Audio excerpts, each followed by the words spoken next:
बातमीचे प्रायोजक आहेत हॉटेल रोहित। उपमुख्यमंत्री देवेंद्र फडणवीस यांनी घेतला घाटकोपरमधील होर्डिंग दुर्घटनेचा आढावा। ही एक अत्यंत गंभीर घटना आहे। लोकांना बाहेर काढलं आहे, लोकांवरती उपचार सुरू आहेत। सगळा फोकस हा रेस्क्यू ऑपरेशनवरती राहील। या संदर्भात चौकशी केली जाईल। देवेंद्र फडणवीस उपमुख्यमंत्री। होर्डिंग पडल्यामुळे मोठ्या प्रमाणात लोकांना बाहेर काढलेलं आहे, लोकांना उपचार चाललेले आहेत, ते डेथही या ठिकाणी झालेले आहेत। पण अजूनही लोक आतमध्ये असण्याची शक्यता असल्यामुळे आणि पेट्रोल पंप असल्यामुळे अतिशय केअरफुली त्या ठिकाणी कापणे आणि लोकांना बाहेर काढणे अशा प्रकारचं हे रेस्क्यू ऑपरेशन चाललेलं आहे। त्यामुळे आत्ता सगळा फोकस जो आहे हा रेस्क्यू ऑपरेशनवर त्या ठिकाणी राहील। प्रत्येक व्यक्ती जो कोणी आत संभवित आहे अशा प्रत्येकाला बाहेर काढतपर्यंत हे रेस्क्यू ऑपरेशन या ठिकाणी चालवलं जाईल। पण प्रायमा फेसी अनेक अनियमितता या ठिकाणी दिसत आहेत। माननीय मुख्यमंत्र्यांची चर्चा करून आम्ही या संदर्भात एक उच्चस्तरीय चौकशी देखील सांगितलेली आहे, अनाऊन्स केलेली आहे। अतिशय गांभीर्याने कोणी परमिशन्स दिल्या, त्या योग्य होत्या का, परमिशन्स घेतल्या होत्या का, एवढं मोठं होर्डिंग लावताना ज्यावेळेस अशा प्रकारची अनप्रेसिडेंटेड विंड येईल किंवा मोठ्या प्रमाणात वारा येईल त्याचा स्टडी केला होता का, अशा या सगळ्या गोष्टींचा अभ्यास आता या ठिकाणी करावा लागेल। मला अशी देखील माहिती आहे की काही नोटिसेस देखील त्याला सर्व झाल्या होत्या, मग त्याच्यावर का कारवाई झाली नाही या सगळ्या गोष्टी आता या ठिकाणी पाहण्यात येतील आणि या सगळ्या गोष्टीचा अभ्यास करून आवश्यकता असेल तर सदोष मनुष्यवधाचा गुन्हा देखील या संदर्भात दाखल केला जाईल। कारण अशा प्रकारे लोकांचे जीव धोक्यात घालणं हे मला असं वाटतं की कुठेच खपवून घेतलं जाणार नाही। यासोबत माननीय मुख्यमंत्री महोदयांनी मुंबईमध्ये जेवढे मोठे होर्डिंग्स आहेत त्याचं इमिजिएट ऑडिट करण्याचे देखील त्या ठिकाणी आदेश दिलेले आहेत। कारण आत्ताच्या परिस्थितीमध्ये आपण पाहतो आहे की बेमोसमी वारे हे खूप मोठ्या प्रमाणात येत आहेत। अशा प्रकारचे वारे या दिवसांमध्ये कधी येत नव्हते, पण हे क्लायमेट चेंजमुळे आपल्याला ते वारे मोठ्या प्रमाणात पाहायला मिळत आहेत। अजूनही काही अलर्ट्स आपल्याकडे वाऱ्यांच्या संदर्भात येत आहेत आणि म्हणून अशी दुर्घटना दुसरीकडे कुठे होऊ नये या दृष्टीनं तात्काळ जे ऑडिट करायला सांगितलेलं आहे त्या टीम्स देखील BMC लगेच डिप्यूट करते। उद्यापासून ऑडिट सुरू करून विशेषतः पहिल्या टप्प्यामध्ये जेवढे लार्ज साईज होर्डिंग्स आहेत त्या होर्डिंग्सचं ऑडिट त्या ठिकाणी केलं जाईल आणि जे काही लोक आता आतमध्ये असण्याची शक्यता आहे त्यांना काढण्याचीच प्राथमिकता असेल।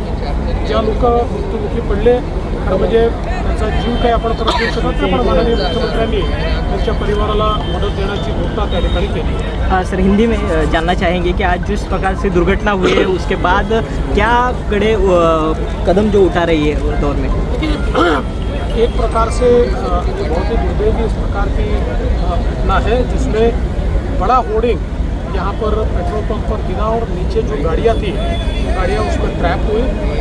कई लोगों को अभी बाहर निकाला जा चुका है और कुछ डेथ्स भी इसमें हुई है। लोग अभी भी अंदर होने की संभावना है। उस संभावना के चलते बहुत ही केयरफुली रेस्क्यू ऑपरेशन चल रहा है, क्योंकि यहाँ पर काट कर रेस्क्यू करना पड़ता है और पेट्रोल पंप है, इसलिए एक बड़ी रिस्क है। इसलिए उसको बहुत सावधानी के साथ जो फायर ब्रिगेड और बाकी सारा विभाग है यहाँ का तो उसको रेस्क्यू ऑपरेशन को अंजाम दे रहा है और जब तक आखिरी व्यक्ति को बाहर नहीं निकालते तब तक ये रेस्क्यू ऑपरेशन यहाँ पर चलेगा। मूल रूप से जिस प्रकार का ये होर्डिंग था और उसमें किस प्रकार की परमिशन उन्होंने ली थी कि नहीं ली थी, ये सारी चीज़ों की अब जांच होगी।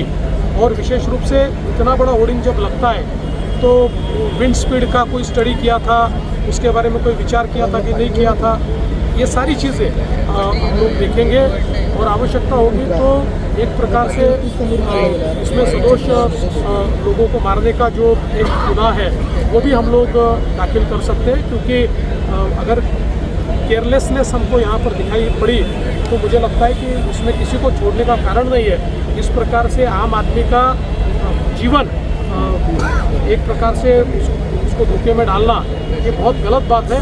तो इसके ऊपर बहुत कड़ी कार्रवाई सरकार की ओर से की जाएगी। माननीय मुख्यमंत्री जी ने एक और बात के आदेश दिए हैं कि पूरे मुंबई में जो बड़े होर्डिंग्स हैं उसका एक प्रकार से ऑडिट कल से BMC शुरू करेगी, क्योंकि अभी ये ध्यान में आया है कि बेमौसम जिस प्रकार से तेज़ हवाएं और तूफ़ानी हवाएं चल रही है और मुझे ऐसा लगता है कि अनप्रेसिडेंटेड इस प्रकार का एक मौसम का जो बदलाव है इसके कारण भी एक खतरा खड़ा हुआ है और ये आज घटना हुई, ऐसी घटनाएं हो सकती है। इसके मद्देनज़र इस प्रकार का खतरा कहाँ है इसको ढूंढकर इसको उससे पहले ही मिटिगेट करना ये भी एक प्राथमिकता हमारी होगी, हम उसका प्रयास करेंगे। मुंबईमध्ये देखिए वो सारी जानकारी है और उसके ऊपर पूरी कड़ाई से कार्रवाई होगी। मुंबईमध्ये वारंवार अनधिकृत होर्डिंगचा जो आहे तो अधिकारी है वो मान्य करते हैं, क्या उनके ऊपर कोई कार्रवाई होगी? अधिकारी के ऊपर बीएमसी हो या फिर देखिए संबंधित जिसने कोताही की है उन सब के ऊपर कार्रवाई होगी। अनधिकृत होर्डिंगचा वारंवार प्रश्न मुंबई महानगरपालिकेमध्ये आहे। ह्या होर्डिंगला जी परवानगी होती त्याच्यापेक्षा जास्त उंचीचं होर्डिंग बनवण्यात आलं होतं असं देखील आपल्या नेत्यांनी करायचं सांगितलेलं आहे। अनधिकृत होर्डिंगवर या ठिकाणी कडक कारवाई केली जाणार आहे आणि आवश्यकता पडली तर आताच्या घटनेकडे पाहता नेहमी आपण कारवाई करतो त्याच्यापेक्षा कडक सेक्शनमध्ये अनधिकृत होर्डिंग्सवर कारवाई केली जाईल। Okay, thank you sir. Thank you.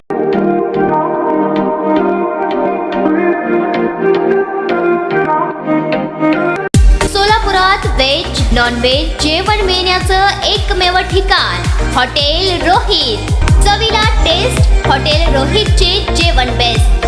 Birthday party, कार्यक्रम, विविध पार्टींचे ऑर्डर्स ही स्वीकारले जातील। ग्राहकांसाठी खास पार्सलची सोय।